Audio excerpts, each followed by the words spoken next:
नमस्कार, मैं हूं सत्यपाल और आप देख रहे हैं CWB हिंदी न्यूज। शक संवत 1947 विक्रम संवत 2082 आज चैत्र मास के शुक्ल पक्ष की चतुर्दशी तिथि और दिन शुक्रवार है। तदनुसार अंग्रेजी तारीख 11 अप्रैल सन 2025। सबसे पहले आज की सुर्खियां। हरियाणा के सरकारी स्कूल के विद्यार्थियों को 15 अप्रैल तक मिलेंगी किताबें। प्राइवेट स्कूलों की मनमानी पर सीएम नायब सिंह सैनी ने कही ये बड़ी बात। हरियाणा में 120 नए डॉक्टरों की होगी भर्ती। होम्योपैथी को मिलेगा बढ़ावा। अंबाला में बनेगा कॉलेज। लालू प्रसाद यादव के समधी को ओबीसी प्रभारी पद से हटाया। गुजरात अधिवेशन के बाद कांग्रेस का हरियाणा में एक्शन। कैप्टन बोले साजिश हुई। हरियाणा में हुड्डा का करीबी होगा नेता प्रतिपक्ष। हाईकमान उनकी नाराजगी पर रिस्क नहीं लेना चाहता। अगले साल खाली होंगी राज्यसभा की 2 सीटें। शहीद लेफ्टिनेंट सिद्धार्थ के नाम पर होगा रेवाड़ी एम्स। स्वास्थ्य मंत्री आरती ने परिजनों से की मुलाकात। कहा उनके बलिदान पर गर्व है। सरकारी नौकरी अपडेट। राजस्थान में कांस्टेबल की 9617 भर्ती का नोटिफिकेशन हुआ जारी। 28 अप्रैल से शुरू होगा आवेदन। 12वीं पास को मौका। Vivo V50e smartphone 50 megapixel selfie camera के साथ हुआ लॉन्च। क्वाड कर्व डिस्प्ले वाला भारत का सबसे पतला 5G स्मार्टफोन। और आतंकी तहव्वुर राणा 18 दिन की NIA कस्टडी में। एजेंसी ने 20 दिन की रिमांड मांगी थी। कल अमेरिका से भारत लाया गया था। और अब खबरें विस्तार से। हरियाणा में गुरुवार दोपहर बाद अचानक मौसम बदला। पानीपत, फरीदाबाद, गुरुग्राम, सोनीपत, करनाल, जींद, भिवानी, कैथल, पलवल, चरखी दादरी के बाजड़ा, सिरसा के डबवाली और फतेहाबाद के रतिया के अलावा भुना में बारिश दर्ज की गई। रतिया और जींद के नरवाना में बारिश के साथ साथ 3 से 5 मिनट तक ओले भी गिरे। वहीं नूह और कुरुक्षेत्र में हल्की बूंदाबांदी हुई। सोनीपत और चरखी दादरी के बाजड़ा की अनाज मंडियों में बारिश के कारण गेहूं भीग गया। अनाज मंडियों में पानी भर गया। सोनीपत में पानी में गेहूं की बोरियां डूबी हुई दिखाई दी। वहीं रोहतक, हिसार, रेवाड़ी, महेंद्रगढ़ और झज्जर में बादल छाए रहे। कई जिलों में आंधी भी चली, इससे धूल मिट्टी उड़ी। वहीं यमुनानगर, अंबाला और पंचकुला में मौसम साफ रहा। चंडीगढ़ मौसम विभाग के मुताबिक 11 अप्रैल को भी यानी आज हरियाणा के साथ साथ पंजाब में गरज के साथ तेज हवाएं चलने और कुछ स्थानों पर ओलावृष्टि होने की संभावना है। इसके अलावा अगले 2 दिनों के दौरान अधिकतम तापमान में 2 से 4 डिग्री सेल्सियस की गिरावट आएगी। वहीं 14 अप्रैल के बाद तापमान में फिर से बढ़ोतरी होगी। आर्मी हॉस्पिटल दिल्ली द्वारा मल्टीटास्क स्टाफ के पदों पर भर्ती के लिए आवेदन मांगे गए हैं। आपको बता देंगे ये भर्तियां संविदा आधार पर की जाएंगी। इन पदों के लिए पुरुष व महिला दोनों वर्गों के उम्मीदवार आवेदन कर पाएंगे। जो भी उम्मीदवार इन पदों पर आवेदन भेजने के इच्छुक हैं वह ईमेल के माध्यम से अपने आवेदन भेज सकते हैं। इन पदों पर आवेदन भेजने वाले उम्मीदवार 10वीं पास होने चाहिए। किसी भी वर्ग के उम्मीदवारों को कोई भी आवेदन शुल्क जमा नहीं करना होगा। न्यूनतम आयु 18 वर्ष और अधिकतम आयु 30 वर्ष तय की गई है। आवेदन करने की आखिरी तारीख 14 अप्रैल है। सैलरी 18,000 रुपए पर मंथ मिलेगी। टैरिफ के कारण अमेरिका चीन के बढ़ते ट्रेड वार के बीच कई इलेक्ट्रॉनिक कंपोनेंट मैन्युफैक्चरर्स भारतीय कंपनियों को 5% तक की छूट ऑफर कर रहे हैं। ऐसे में इंडियन इलेक्ट्रॉनिक्स मैन्युफैक्चरर्स मांग को बढ़ाने के लिए इस डिस्काउंट का कुछ हिस्सा कंज्यूमर को पास कर सकते हैं। इस कदम से भारत में टीवी, फ्रिज, स्मार्टफोन जैसे कई इलेक्ट्रॉनिक सामान सस्ते हो सकते हैं। इकोनॉमिक टाइम्स ने इसे लेकर एक रिपोर्ट पब्लिश की है। विशेषज्ञों का मानना है कि ट्रेड वार से अमेरिका में चीन से आने वाला सामान महंगा हो जाएगा। इससे डिमांड में कमी आ सकती है। डिमांड की कमी की चिंता चीनी कंपोनेंट मैन्युफैक्चरर्स पर दबाव बढ़ा रही है। ऐसे में डिमांड को बढ़ाने के लिए मैन्युफैक्चरर्स भारतीय कंपनियों को डिस्काउंट ऑफर कर रही हैं। चीन पर 125% टैरिफ लगाने को आसान भाषा में मतलब है कि चीन में बना $100 का सामान अब अमेरिका में जाकर $225 का हो जाएगा। अमेरिका में चीनी सामानों के महंगे होने से उनकी डिमांड घटेगी और बिक्री कम हो जाएगी। हालांकि 9 अप्रैल को डोनाल्ड ट्रंप ने चीन को छोड़कर अन्य सभी देशों पर रेसिप्रोकल टैरिफ को 90 दिनों के लिए टाल दिया है। ट्रंप ने कहा है कि चीन ने ग्लोबल मार्केट के लिए सम्मान नहीं दिखाया है, इसी वजह से मैं उस टैरिफ को बढ़ाकर 125% कर रहा हूं। उम्मीद है कि चीन जल्द यह समझेगा कि अमेरिका और दूसरे देशों को लूटने के दिन अब चले गए हैं। हरियाणा में नेता प्रतिपक्ष पर कांग्रेस जल्दी ही मुहर लगा सकती है। हुड्डा खेमे से ही नेता प्रतिपक्ष का बनना लगभग तय माना जा रहा है। हालांकि अभी हाईकमान किसका नाम आगे बढ़ाएगा यह तय नहीं है, मगर भूपेंद्र हुड्डा को आगे न बढ़ाकर पार्टी उनके ही किसी नजदीकी का नाम आगे कर सकती है। ऐसे में कयास लगाए जा रहे हैं कि 7 बार की बेरी से विधायक 80 वर्षीय डॉक्टर रघुवीर कादियान का नाम लगभग तय है और हाईकमान कभी भी इसकी घोषणा कर सकता है। बता दें कि हरियाणा में अगले साल राज्यसभा की 2 सीटें खाली हो रही है। 9 अप्रैल 2026 को भाजपा सांसद रामचंद्र जांगड़ा और दीपेंद्र हुड्डा के स्थान पर सांसद बनी किरण चौधरी की सीट खाली हो रही है। इनमें से कांग्रेस की एक राज्यसभा सीट लगभग तय मानी जा रही है, मगर इस सीट को जीतने के लिए कांग्रेस को पूरी तरह भूपेंद्र सिंह हुड्डा का साथ चाहिए। इसलिए कांग्रेस हुड्डा की नाराजगी मोल नहीं लेना चाहेगी। हालांकि इस दौड़ में पूर्व सीएम भूपेंद्र सिंह हुड्डा के अलावा गैरजाट चेहरे में थानेसर से विधायक अशोक अरोड़ा और पंचकुला से विधायक चंद्रमोहन बिश्नोई का नाम भी चर्चा में है। मगर हुड्डा को हाईकमान को अगर चुनना होता तो इतना लंबा इंतजार नहीं करना पड़ता।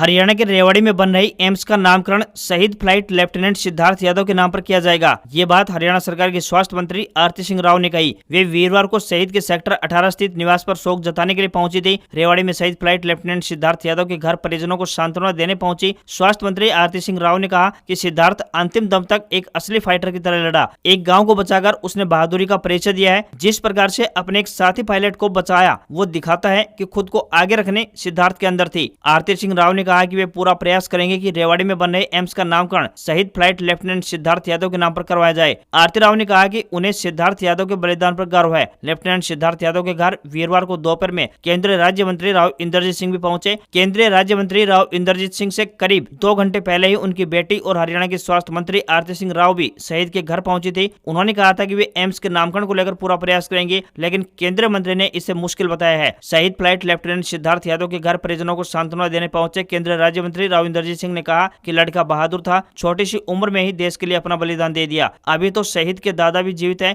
ऐसे में थोड़ी तकलीफ होती है, मगर उसने बड़ा बहादुरी वाला काम किया है। एक गांव की आबादी और साथी पायलट की जान बचाकर सिद्धार्थ यादव ने क्षेत्र का नाम रोशन किया है।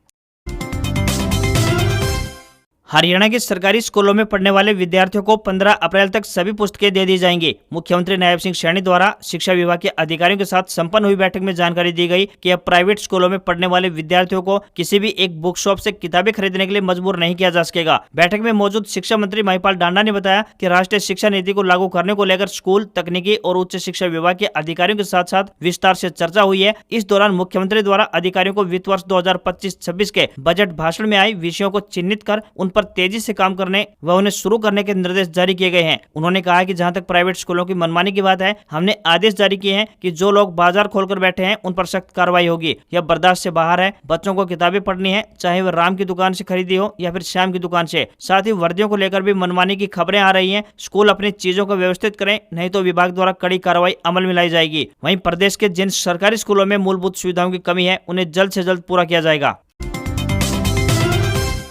हरियाणा वासियों के लिए एक खुशखबरी सामने आ रही है। दरअसल प्रदेश को 5,700 करोड़ रुपए की लागत से एक नई रेलवे कॉरिडोर की सौगात मिलने वाली है, जिससे जमीनों के रेट भी आसमान छूते नजर आएंगे। बता दें कि 126 किलोमीटर लंबा यह कॉरिडोर पलवल को मानेसर और सोनीपत से जोड़ने का काम करेगा। इसके विभिन्न हिस्सों में कई रेलवे स्टेशनों का निर्माण किया जाएगा, जिनमें सोनीपत, तुर्कपुर, खरखोदा, जसोर खेड़ी, मांडोठी, बादड़ी, देवरखाना, बारसा, न्यू पातली, पचगांव, IMT मानेसर, चंदला, डूंगरवास, धुलावट, सोना, सिलानी और न्यू पलवल शामिल है। इससे राज्य के विकास को बढ़ावा मिलेगा, साथ ही ट्रैफिक दबाव भी कम किया जाएगा। दिल्ली NCR क्षेत्र में यातायात को सुगम बनाने की दिशा में यह एक महत्वपूर्ण कदम माना जा रहा है। खासतौर पर पलवल, मानेसर, सोनीपत और नूह जैसे इलाकों के लोगों के लिए ये काफी फायदेमंद साबित होगा। इस प्रोजेक्ट के पूरे हो जाने से पलवल, गुरुग्राम, झज्जर और सोनीपत जिलों में इसका सीधा लाभ होगा। लोग अपने प्रतिदिन के कामों के लिए व्यवसाय स्थल और बाकी स्थान पर आसानी से पहुंच पाएंगे। एक तरफ जहां लोगों को सुखद यात्रा का अनुभव मिलेगा, साथ ही यह क्षेत्रीय विकास में भी अहम भूमिका निभाएगा। यहाँ निवेश का माहौल भी बनेगा, जिससे रोजगार के नए अवसर पैदा होंगे।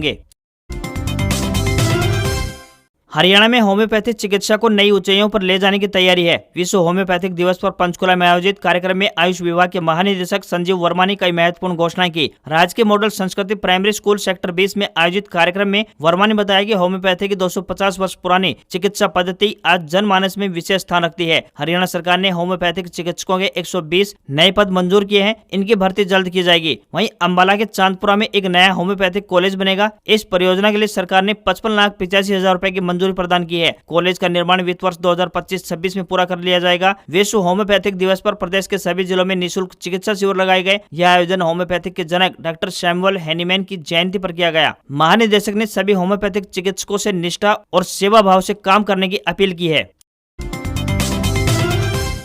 बिलबोर्ड में 3 गाने पहुंचने के बाद हरियाणवी सिंगर मासूम शर्मा ने हरियाणा की बीजेपी सरकार पर कड़ी नाराजगी जताई है। उन्होंने कहा है कि बड़ी कंपनियों को कुछ नहीं कहा जा रहा, छोटी कंपनियों और कलाकारों के यूट्यूब चैनल पर गाने बैन किए जा रहे हैं। सरकार को कार्रवाई करनी है तो कानून बनाकर पूरे देश में लागू करो। मासूम शर्मा ने कहा कि इससे कलाकारों को आर्थिक नुकसान पहुंचाया जा रहा है। ऐसे ही रहा तो कंपनियां हरियाणवी म्यूजिक इंडस्ट्री में इन्वेस्टमेंट ही बंद कर देंगी। बता दें कि सरकार ने गन कल्चर को बढ़ावा देने की बात कहकर अब तक तकरीबन 30 गाने यूट्यूब से डिलीट कराए हैं। इसमें मासूम शर्मा अमित रोहतगिया, गजेंद्र फोगाट, अंकित बालियान और नरेंद्र भगाना जैसे कई कलाकारों के गाने बैन हुए हैं। हालांकि जिनमें करीब 10 गाने अकेले मासूम शर्मा के हैं। इसे लेकर मासूम शर्मा अक्सर आरोप लगाते नजर आए हैं कि सरकार में उच्च पद पर बैठे अधिकारियों के कहने पर ये गाने बैन किए जा रहे हैं। उनका कहना है कि उन्हें पर्सनल टारगेट किया जा रहा है। इसी को लेकर विवाद भी चल रहा है। सिंगर मासूम शर्मा ने कहा है कि जो एक एक कर गाने डिलीट किए जा रहे हैं, उस टीम को मैं रिक्वेस्ट करूंगा कि ऐसा मत करो। कोई गाना बहुत रेयर यानी दुर्लभ होता है जो 100 मिलियन का आंकड़ा क्रॉस करे। आप लोग हरियाणा के बड़े बड़े गाने काटने में लगे हुए हो, यह गलत है। किसी भी बड़ी कंपनी जैसे कि टी सीरीज के गाने नहीं उड़ रहे हैं। जो छोटी कंपनी खुद के पैसे इकट्ठा कर गाने बनाती है या फिर आर्टिस्टों के खुद के चैनल से गाने उड़ रहे हैं, यह गलत है। मैं रिक्वेस्ट करूंगा हरियाणा सरकार से कि इसे रोको। आप आर्टिस्टों को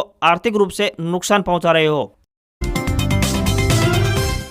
कांग्रेस ने हरियाणा के पूर्व मंत्री एवं लालू प्रसाद यादव के समधी कैप्टन अजय यादव को ओबीसी डिपार्टमेंट के चेयरमैन पद से हटा दिया है। कैप्टन अजय यादव की जगह डॉक्टर अनिल जयहिंद को इस पद पर नियुक्त किया गया है। हाल ही में गुजरात में कांग्रेस अधिवेशन आयोजित किया गया था, जिसके बाद पार्टी ने पहली बड़ी कार्रवाई हरियाणा में की है। पद से हटाए जाने के बाद कैप्टन अजय यादव का गुस्सा 7वें आसमान पर है। कैप्टन अजय यादव ने सोशल मीडिया प्लेटफॉर्म यानी एक्स पर पहले पोस्ट में लिखा, मुझे कांग्रेस अध्यक्ष मल्लिकार्जुन खड़गे ने एआईसीसी ओबीसी विभाग के अध्यक्ष पद से हटा दिया है। मैंने पूरे समर्पण भाव से काम किया है, मगर कुछ नेताओं, खासकर वरिष्ठ नेताओं द्वारा मुझे अक्षम दिखाने का प्रयास किया गया है। मैंने ओबीसी विभाग को मजबूत दिखाने के लिए अपना सर्वश्रेष्ठ दिया। नए अध्यक्ष को शुभकामनाएं। मैं जल्द ही अपनी प्रेस कॉन्फ्रेंस में उन सभी साजिशकर्ताओं को बेनकाब करूंगा। उसके बाद उन्होंने इस पोस्ट को डिलीट कर दिया।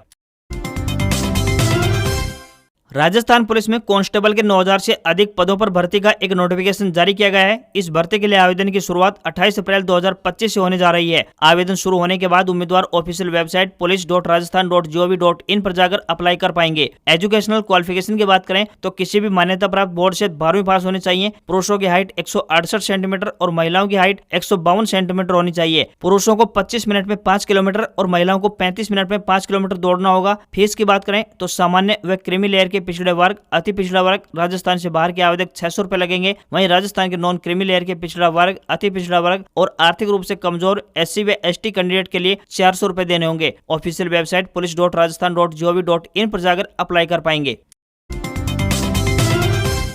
भीषण गर्मी के बीच देश के उत्तरी पश्चिमी राज्यों में मौसम बदला है। उत्तराखंड के चमोली जिले के नंदप्रयाग में भारी बारिश हुई है, साथ ही ओले भी गिरे। इससे बद्रीनाथ हाईवे पर ट्रैफिक रुका रहा। कर्नाटक में भी देर शाम तेज बारिश के साथ ओले गिरे। दिल्ली में भी धूल भरी आंधी चली। उत्तर प्रदेश में गुरुवार को आंधी, तूफान और बिजली गिरने से 22 लोगों की मौत हो गई। वहीं बिहार में पिछले 48 घंटे में 52 लोगों की मौत हो चुकी है। इनमें बिजली गिरने से 31 लोग अपनी जान गंवा चुके हैं। मौसम विज्ञान विभाग यानी IMD ने 20 से अधिक राज्यों में अगले 2 दिन आंधी, तूफान और बारिश की संभावना जताई है। मध्य प्रदेश, राजस्थान और गुजरात में हीटवेव की संभावना है। वहीं पश्चिमी विक्षोभ के चलते राजस्थान के 16 जिलों में बारिश के आसार बने हुए हैं। मौसम विभाग के मुताबिक अगले 2 दिन उत्तराखंड, बिहार, झारखंड, पश्चिमी बंगाल, असम, अरुणाचल प्रदेश और नागालैंड में बारिश और ओले गिरने की संभावना है। वहीं केरल, तमिलनाडु और आंध्र प्रदेश में अगले 2 दिन तक कई जगहों पर बारिश होगी। वहीं गुजरात, राजस्थान और मध्य प्रदेश के कुछ इलाकों में हीटवेव जैसी स्थिति बन सकती है। तापमान 40 डिग्री सेल्सियस के पार पहुंच सकता है। राजस्थान में बीकानेर, जयपुर, भरतपुर संभाग के कई जिलों में शाम को कई जगह तेज धूल भरी आंधी चली और बारिश हुई।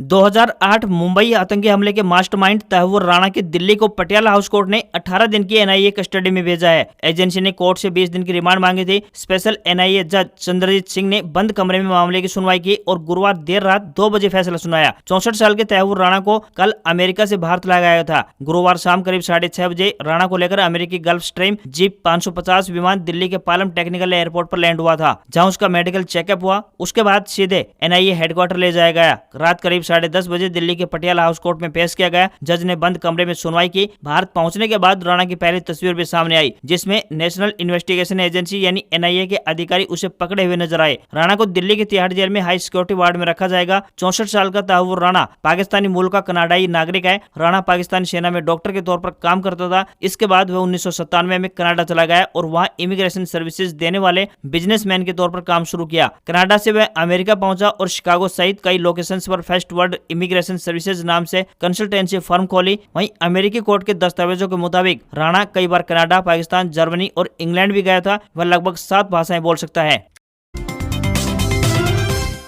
चाइनीज टेक कंपनी वीवो ने भारत में फोन से फोटो खींचने का शौक रखने वाले लोगों के लिए एक नया स्मार्टफोन लॉन्च किया है। इसमें 50 मेगापिक्सल का सोनी का प्राइमरी सेंसर मिलता है। इसके साथ ही 50 मेगापिक्सल सेल्फी कैमरा भी दिया गया है। कंपनी का दावा है कि वीवो V50e कर्व्ड डिस्प्ले वाला भारत का सबसे पतला 5G स्मार्टफोन है। इसे 8GB रैम के साथ 2 स्टोरेज वेरिएंट में पेश किया गया है। फोन की कीमत की बात करें तो 28,999 रुपए से शुरू होती है। इसकी सेल 17 अप्रैल से शुरू होगी। स्मार्टफोन 2 कलर सैफायर ब्लू और पर्ल व्हाइट में अवेलेबल होगा।